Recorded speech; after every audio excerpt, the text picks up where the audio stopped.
بسم اللہ الرحمن الرحیم۔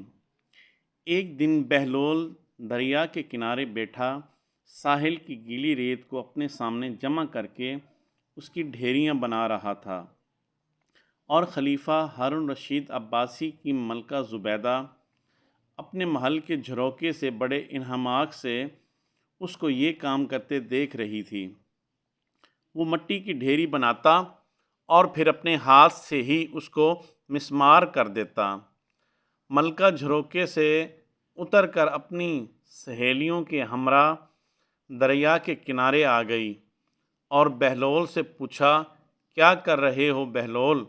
بہلول نے ادائے بے نیازی سے کہا، جنت کے محل بنا رہا ہوں۔ ملکہ نے سوال کیا، اگر کوئی تم سے یہ محل خریدنا چاہے تو کیا تم اس کو فروخت کرو گے؟ بہلول نے کہا، ہاں ہاں، کیوں نہیں؟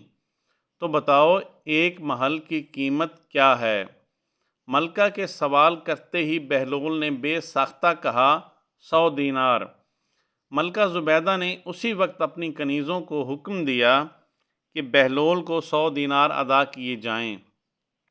کنیز نے جیسے ہی بہلول کو 100 دینار ادا کیے، بہلول نے ملکہ سے پوچھا، کون سا محل خریدنا ہے؟ ملکہ نے مٹی کی ایک ڈھیری کی جانب اشارہ کر کے کہا، وہ محل خریدنا ہے، اور پھر واپس جانے لگی۔ لیکن بہلول نے کہا، ٹھہر جاؤ، میں اس کی ملکیت کی دستاویز تو تمہارے نام لکھ دوں۔ ملکہ زبیدہ نے بہلول سے کہا کہ میں محل میں جا رہی ہوں، تم اس کی حق ملکیت کی سند محل میں لے آنا۔ ملکہ کے جاتے ہی بہلول اپنی پیوند لگی عبا کا دامن جھاڑ کر کھڑا ہوا، دینار جیب میں ڈالے، اور ضرورت مندوں کی تلاش میں نکل کھڑا ہوا۔ رات کو ملکہ زبیدہ نے خواب میں دیکھا کہ ایک انتہائی حسین و خوشنما باغ میں موجود ہے، اور اس کے چہار جانب عظیم الشان محلات ہیں، اور ہر نظارہ نظارۂ بہشت ہے۔ اتنی حیران کن جگہ دیکھتے ہوئے اس کی نظر ایک جانب کنیزوں اور غلمان جنت کی صف پر گئی، جنہوں نے اسے دیکھتے ہی ایک زرنگار کرسی پیش کرتے ہوئے مؤدب لہجے میں کہا، تشریف رکھیے۔ زبیدہ حیرت کے سمندر میں ڈوبی ہوئی کرسی پر بیٹھ گئی، اور پھر ایک کنیز نے آگے بڑھ کر چاندی کی تشتری میں اسے ایک دستاویز پیش کی۔ ملکہ زبیدہ نے کچھ ہچکچاتے ہوئے وہ دستاویز اٹھا کر کھول کر جو دیکھی تو اس میں سونے کے حرفوں سے لکھا تھا، یہ قبالہ ہے اس بہشت کا جسے ملکہ نے بہلول سے خریدا ہے۔ ملکہ زبیدہ کی آنکھ کھل گئی اور خوشی سے اس کی کیفیت ہی عجیب ہوئی۔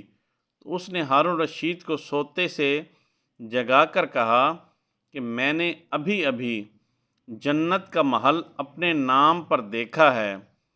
ہارون رشید نے غصے سے کہا، میری نیند مت خراب کرو۔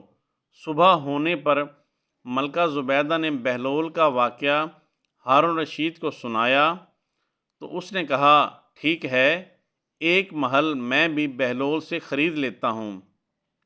آخر کار ایک جگہ ان کو حضرت بہلول چپ چاپ بیٹھے دکھائی دیے۔ آپ نے ان سے کہا، آج محل نہیں بیچو گے؟ حضرت بہلول نے اپنا بستر بوریا اٹھایا اور یہ کہتے ہوئے چلے گئے کہ آخرت کے سودے دیکھ کر نہیں ہوتے۔